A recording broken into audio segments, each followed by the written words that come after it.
Kawasan Gunung Galunggung di Tasikmalaya, Jawa Barat sejak dahulu kala dikenal sebagai pusat gaib di tanah Pasundan. Di kawasan ini diyakini sebagai pusat kekuatan gaib tanah Pasundan yang bersemayam beberapa leluhur Sunda di tempat ini.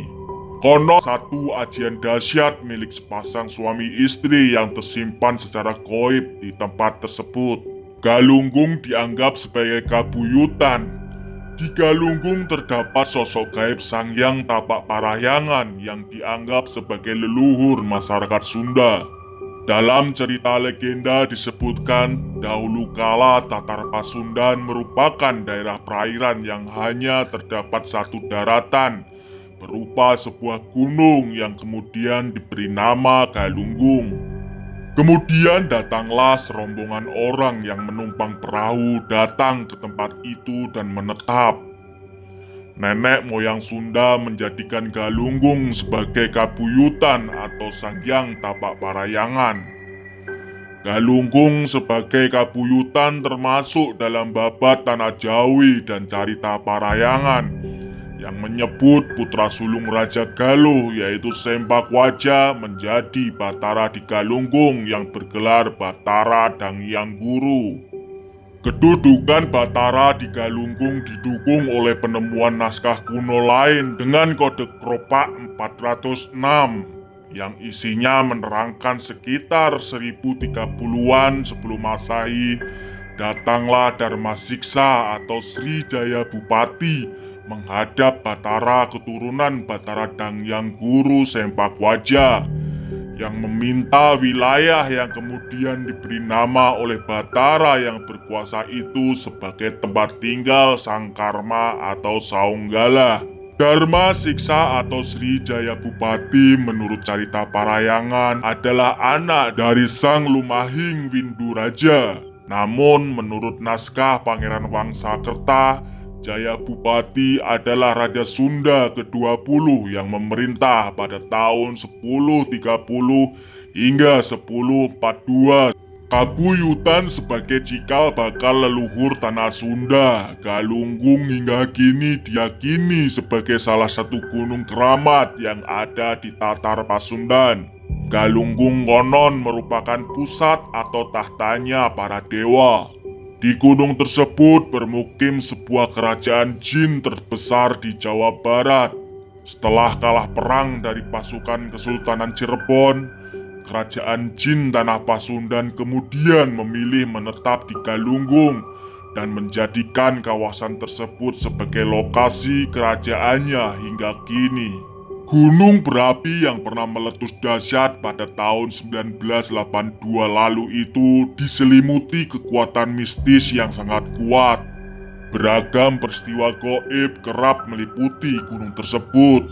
Salah satunya penampakan UFO atau benda angkasa pada Juli 1982 lalu atau beberapa hari sebelum gunung tersebut meletus dahsyat. 3 buah UFO tampak melayang di atas gunung. Beberapa saat kemudian sebuah sinar berwarna merah jingga menyorot dari arah UFO menghujam ke dasar kawah. Kejadian yang banyak disaksikan oleh ribuan pasang mata masyarakat Tasikmalaya dan Jawa Barat itu ternyata menjadi pertanda gunung itu akan menebar bencana. Benar saja, beberapa hari kemudian Gunung Galunggung meletus secara dahsyat. Letusannya sangat kuat hingga menewaskan ratusan orang. Sejak peristiwa letusan itu, nama Galunggung kemudian mencuat. Tragedi letusannya merupakan yang terlama di dunia.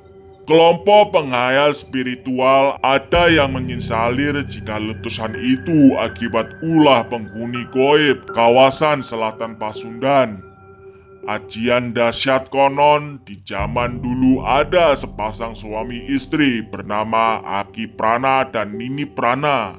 Sawah mereka sangat luas, namun anehnya sawah itu hanya digarap pada malam hari dan tidak dilakukan oleh manusia. Setiap malam menanam padi, keesokan harinya bisa langsung dipanen. Pasangan suami istri itu hanya tinggal berdua saja, sementara sawah yang dimilikinya sangat luas.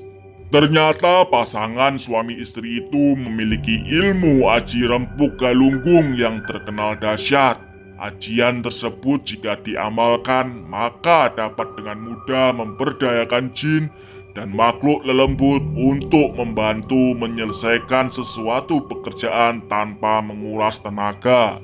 Konon pula, ajian itu pernah digunakan oleh Tongkoh Sang Kuryang untuk membantu membendung sungai Citarum dan membuat perahu hanya dalam satu malam saja.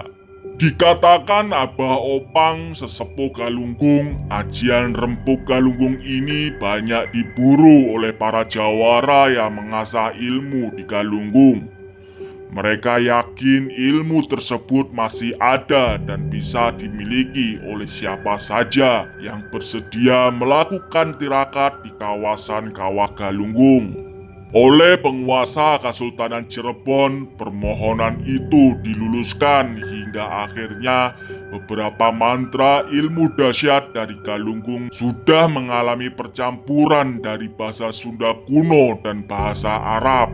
Setelah Olod Galunggung meninggal dunia, ilmu dahsyat yang dapat digunakan untuk berbagai keperluan itu kemudian diwariskan ke Agi dan Nini Prana untuk dirawat. Lewat jasa Agi dan Nini Prana, siapapun orangnya bisa mendapatkan tuah dari aji rempuk Galunggung tersebut.